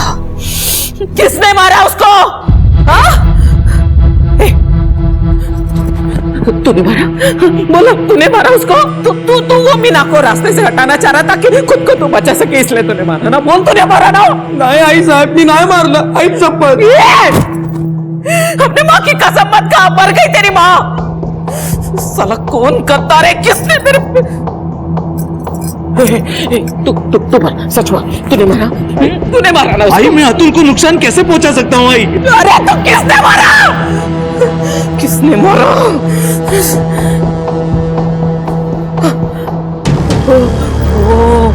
वो ऑफिसर है ना, पक्का उसी ने मारा मेरे बेटे को। उमेश जल्दी आ, फोटो दिखा मेरे को, जल्दी आ, फोटो दिखा, वो फोटो दिखा। मेरे को मालूम है ये कौन है। ये देख, देखिए, मेरे को मालूम तो साले यही ऑफिसर होगा। जा उस रिपोर्टर को बुला। हाँ सर। अब इसको मैं ठिकाने लगाएगी। मीना के घर के बाहर सब इंस्पेक्टर शिर्के की मौजूदगी की खबरें दूसरे अखबारों की सुर्खियां बन रही थी। उनके पीछे रखी हुई गन की फोटो को हाईलाइट करके सभी जगह दिखाया जा रहा था, जिससे हंगामा खड़ा हो गया। इसका नतीजा यह हुआ कि मुंबई से आए हुए ऑफिसर्स की टीम को डिपार्टमेंट से कॉल आया।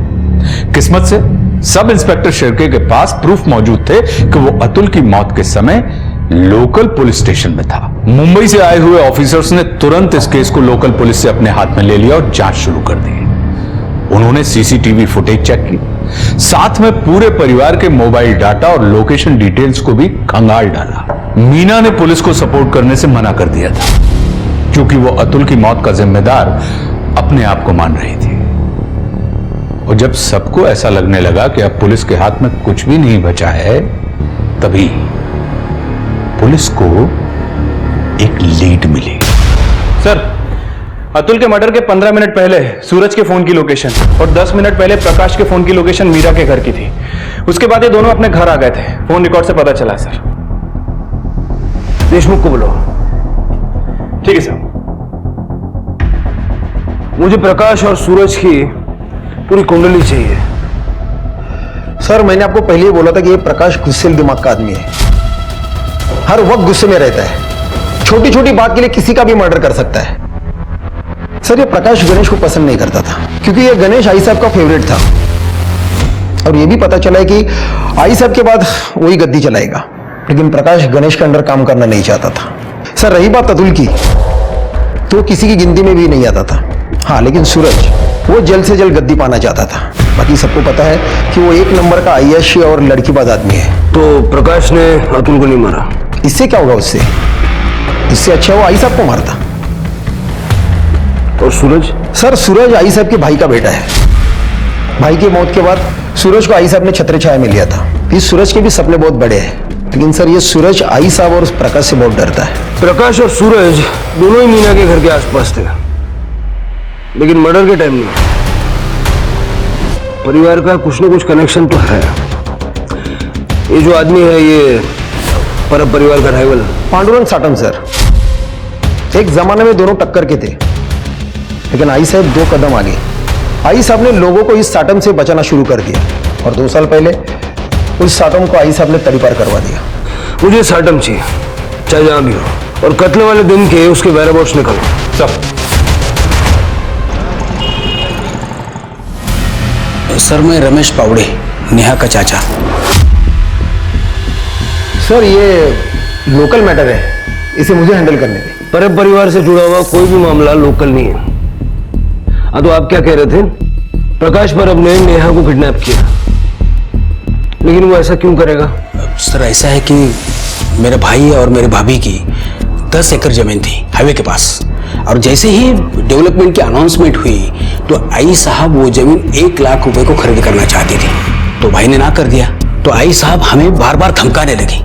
सर, हम यहाँ कंप्लेंट लिखवाने भी आए थे देशमुख साहब के पास। आई साहब ने हमारे भाई और भाभी को मार डाला। वो तो किस्मत अच्छी कि नेहा हमारे घर थी, इसलिए बच गई वो। प्रकाश ने जब से उसे देखा था ना, उससे वो शादी करना चाहता था। सर, आप ही बताइए, जिस लड़की के माँ बाप को जिसने मारा है, उससे वो शादी कैसे करेगी? इसलिए प्रकाश ने नेहा को किडनैप कर लिया। साहब, 1 महीना पहले घर में जबरदस्ती घुसकर नेहा को उठा के ले गए। आप अब आ रहे हैं 1 महीने बाद? सर, पहले हम लोग बहुत डरते थे, लेकिन जब से आपने आई साहब के लोग और आई साहब के गुंडों को मारा है ना, तब से हमारी हिम्मत बढ़ गई। अब तो आप ही प्रकाश को मारकर नेहा को वापस ला सकते हैं। सुपारी के लिए नजर आ रहे हैं हम। ये पुलिस स्टेशन में आप लोग सुपारी देने के लिए आए हैं? नहीं सर, माफ कर दो सर। साहब, अगर कोई नेहा को बचा सकता है तो आप ही हैं। तृप्ति, इनकी सारी डिटेल्स ले लो। Yes sir. नेहा पावड़े? सोचने दो मेरे को। यहाँ पावड़े नहीं, ऐसा कोई नाम भी नहीं सुना मैंने, और मेरे घर में होने का तो सवाल ही नहीं उठता।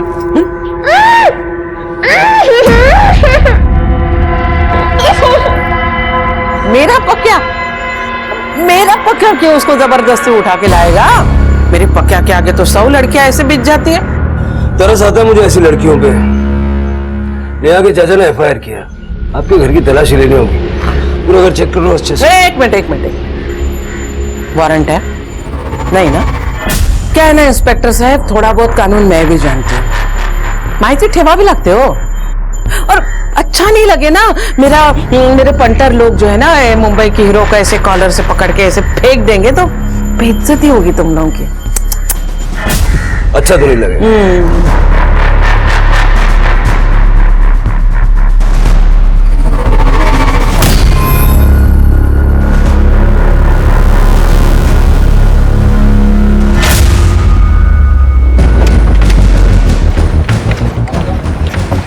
गाड़ी की तलाशी लो। क्यों? अबे शराब है तुम्हारी गाड़ी में। मैं कोई ऐसे वैसे काम नहीं करता। अच्छा आओ देखते हैं। आइए, देखिए, देखा कोई शराब वराब नहीं है। तो कहाँ है? नजर नहीं आ रही क्या? बिल्कुल नहीं।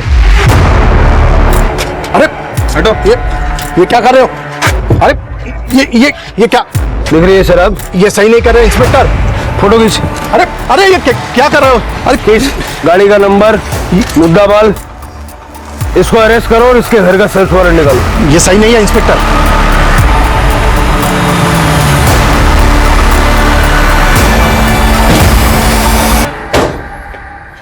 एक बार आई ने मुंह काला किया ना, फिर भी तेरा पेट नहीं भरा। ये पक्या रुक जा। अगर इन लोगों ने दोबारा यहाँ आने की हिम्मत की है, इसका मतलब ये पक्का वारंट लेकर आए।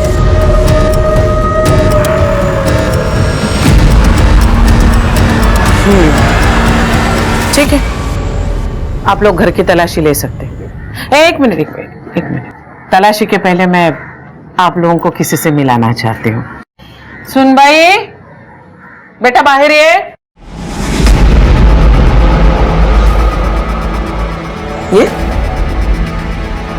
ये देखिए, ये है हमारी सुनबाई, पक्या की बाई को, नेहा परब। एक मिनट इनसे बात करो।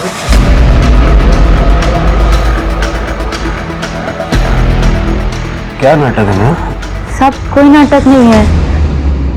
प्रकाश मेरा पति है। देखो नेहा, तुम्हारे चाचा चाची ने कंप्लेंट फाइल की है, इन लोगों से डरने की जरूरत नहीं। साहब, मैं नहीं जानती कि चाचा जी ने आपसे क्या कहा, क्यों कहा। मैं बस ये जानती हूँ कि मैं अपनी मर्जी से प्रकाश से लगन की। देखो नेहा साहब, बच्ची इतना बोल रही है तो मान लीजिए ना, विश्वास कर लीजिए। ओके, फोटो देखो।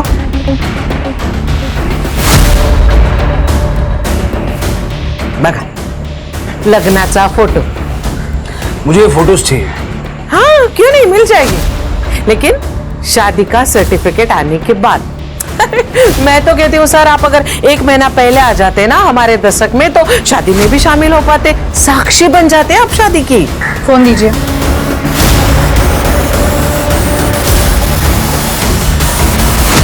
सर, फोटोज मिल गई है। धन्यवाद। झालं समाधान? सुन बाई, चला चल।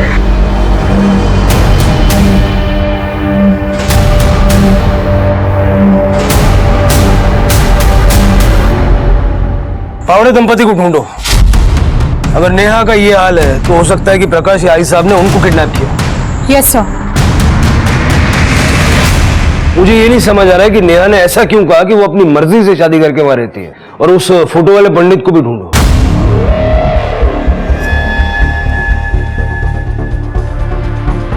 सर, ये दशक का तो नहीं है। ये केस के लिए बहुत इंपॉर्टेंट है, इसको ढूंढना होगा। ये फोटोग्राफ मुझे भी सेंड करो। सर, मैं भी ढूंढता हूँ। सर, परब परिवार के फोन लोकेशंस चेक करने के दौरान एक इंपॉर्टेंट इंफॉर्मेशन हाथ लगी है। गणेश के एनकाउंटर वाले दिन सूरज उसके साथ था, लेकिन उसके बाद वो गायब हो गया। हेलो हेलो, हाँ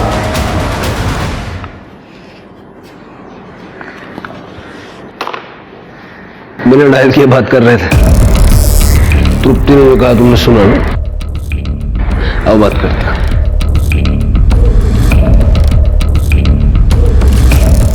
अंदर जो कुछ सुना है जाके आई साहब को बता दो।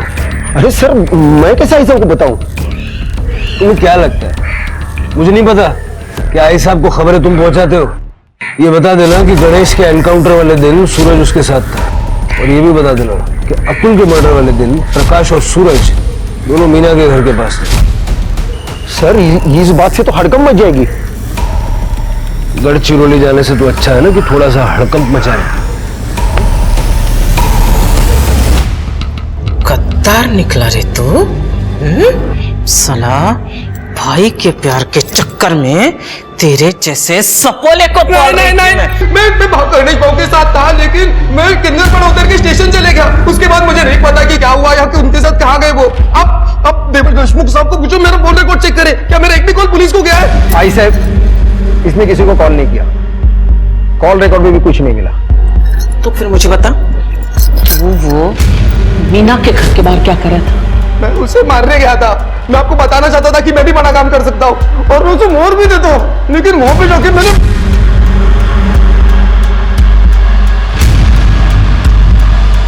मैंने अतुल बाबू को देखा।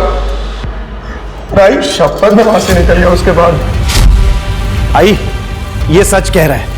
मैं उस दिन वहां पर गया था ये चेक करने कि इसने अपना काम ठीक से किया है कि नहीं तो मैं ही उस मीना को मार देता। लेकिन जब मैं वहां पर गया तो अतुल को वहां पर देख के मैं भी चौंक गया। आई फिर मुझे लगा कि कोई दूसरा प्लान बनाना पड़ेगा। हाँ सर, इनके लोकेशन रिकॉर्ड से कंफर्म होता है कि ये दोनों सही कह रहे हैं। किसने मारा? किसने मारा मेरे अतुल को?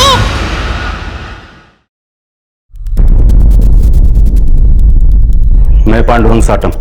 भले ही मेरी परब परिवार के साथ में दुश्मनी हो, लेकिन मैंने परब परिवार के किसी भी आदमी को और उनके गुंडे को नहीं मारा है। परब परिवार ने न सिर्फ तुम्हारा बिजनेस छीना बल्कि तुमको तड़ीपार भी करवाया।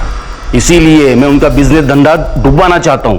इसीलिए मैंने अरुण जादव को पैसा देकर उनके खिलाफ आर्टिकल लिखवाने को लगवाया और बाद में अरुण को मरवा दिया ताकि आई साहब को फंसा सको। मुझे मरवाना होता तो मैं डायरेक्ट आई साहब को मरवाता था ना। अच्छा था मेरे लिए, उनकी बादशाहत भी खत्म हो जाती और उनका धंधा भी मेरे हाथ में आ जाता। जब तक इन्वेस्टिगेशन खत्म नहीं हो जाती साटम को कस्टडी में रखो। सर, अरे मैंने क्या किया साहब? चलो पण माझं काही सर।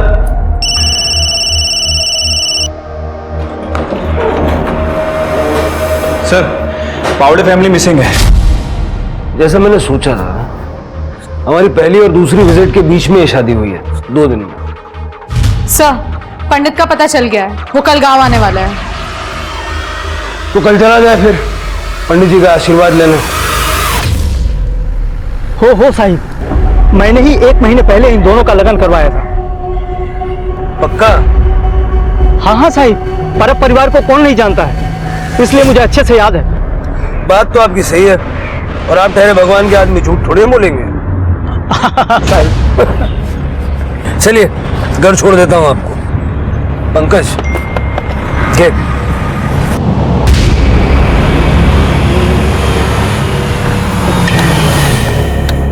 चलो, गाड़ी यहाँ क्यों रुकी साहब? ऐसा है पंडित जी, हम तो आपको यही छोड़ेंगे। तो यहाँ से आगे की जो यात्रा है ना वो आपको अकेले करनी पड़ेगी। अब एक काम कीजिए, आप जाइए। चलो चलो चलो फटाफट चलो, इतना टाइम नहीं है पंडित जी। चलो चलो फटाफट चलो चलो। मुझे माफ कर दीजिए साहब, मैंने कुछ नहीं किया साहब, मैंने तो अपनी जान बचाने के लिए झूठ बोला था साहब, मुझे माफ कर दीजिए साहब। नेहा को लेकर जा रहे? कहाँ? क्यों? पुलिस स्टेशन ले जा रहा हूं सवाल जवाब करने। उसको जो कुछ भी पूछना है ना इधर मेरे सामने पूछेगा। देखो आई साहब, अगर आपने मुझे उसे ले जाने नहीं दिया तो मुंबई के पुलिस कोर्ट का ऑर्डर लेके आएंगे। और वैसे भी उन्हें मुझ पर शक है कि मैं आपके लिए काम करता हूं, आपका आदमी हूं। इसलिए जैसा मैं कहता हूं वैसे कर दीजिए। ठीक है, 1 घंटे के अंदर लड़की मेरे को यहाँ चाहिए। इसे नीचे उतारो। क्यों? उतरो। अरे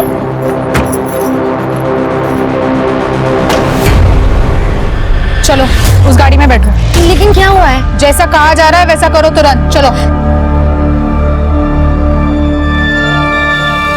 चलो।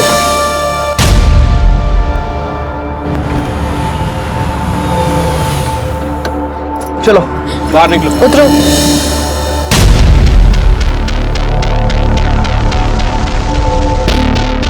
तुम जा सकती हो। नहीं नहीं, आप लोग मुझे मार दोगे ना? साहब आई एम सॉरी, मुझसे गलती हो गई। वो लोग ने मेरे को मजबूर किया था झूठ बोलने के। हम जानते हैं तुमने कुछ गलत नहीं किया, इसलिए तुम अपने चाचा चाची के पास जाने के लिए आसान। आपने ढूंढ लिया उन लोगों को? वो सुरक्षित है और तुम लोगों को आई साहब से डरने की जरूरत नहीं है। आई साहब की बादशाहत अब चंद दिनों के मेहमान है। Thank you sir. जाओ।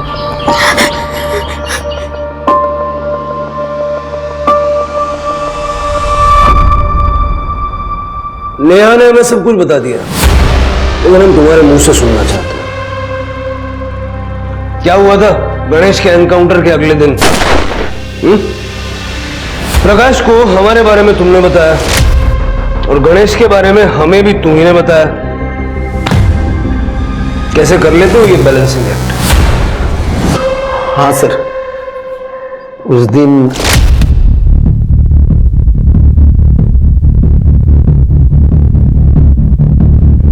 क्या हुआ?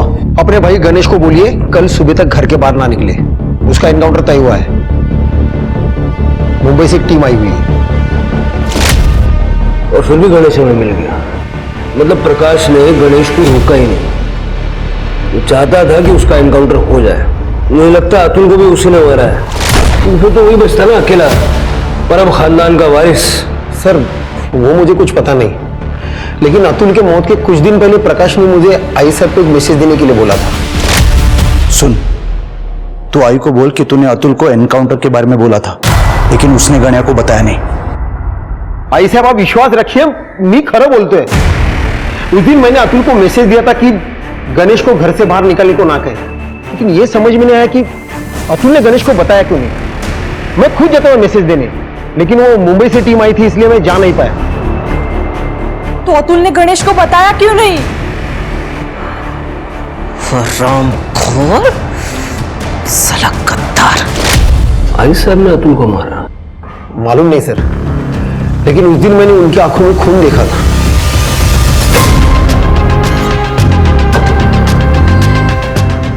उसके मोबाइल का लोकेशन तो ये बता रहा है कि वो पूरा टाइम घर पे थी।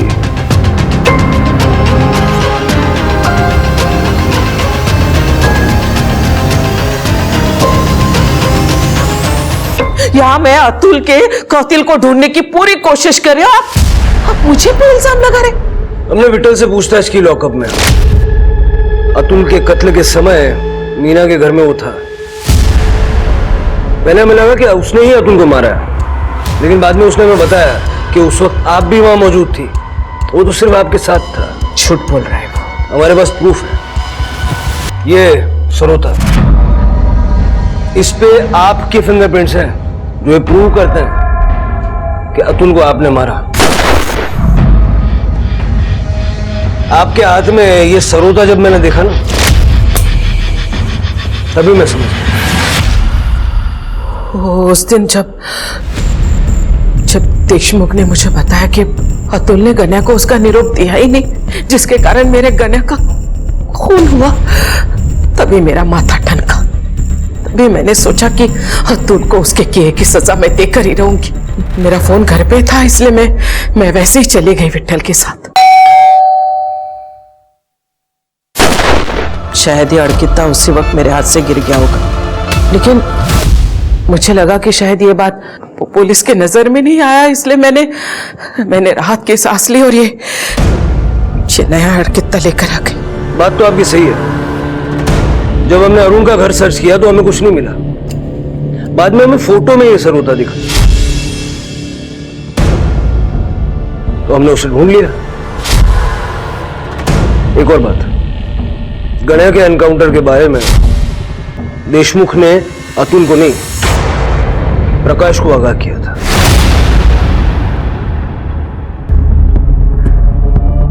क्या? कहाँ है प्रकाश? मुझे पता है, मुझे पता है वो प्रकाश कहाँ है। मेरे बेटे को मार डाला उसने, मेरे बेगुनाह अतुल को किए की सजा तो हर किसी को मिलेगी। चलिए लेके जाओ इसको साहब, लेके जाओ इसको, लेके जाओ इसको, बाहर मत निकलने देना, फांसी दो इसको, फांसी। जैसी करनी वैसी भरनी, आशा परब उर्फ आई साहब की जिंदगी इस कहावत की सत्यता को सिद्ध करती है। आई साहब ने छिपने की जो जगह पुलिस को बताई थी, प्रकाश उन्हें वहीं मिला। हम अक्सर ये भूल जाते हैं कि पावर अपने साथ साथ जिम्मेदारियां भी लाता है। पावर का सही इस्तेमाल करना बहुत जरूरी है, इसलिए अपने फैसले सोच समझ कर लीजिए, क्योंकि आपके फैसलों में दुनिया बदलने की ताकत है और यही आपका असली पावर है। अब मैं आशुतोष राणा विदा लेता हूं आपसे। हम फिर मिलेंगे एक ऐसी ही कहानी के साथ जो आपको रखेगी सतर्क और जिंदगी को सुरक्षित। तब तक अपना और अपनों का ख्याल रखिए और देखते रहिए क्राइम पेट्रोल सतर्क। जय हिंद। इस तरह के और भी एपिसोड देखने के लिए हमारे चैनल को सब्सक्राइब करें और बेल आइकन दबाना ना भूलें।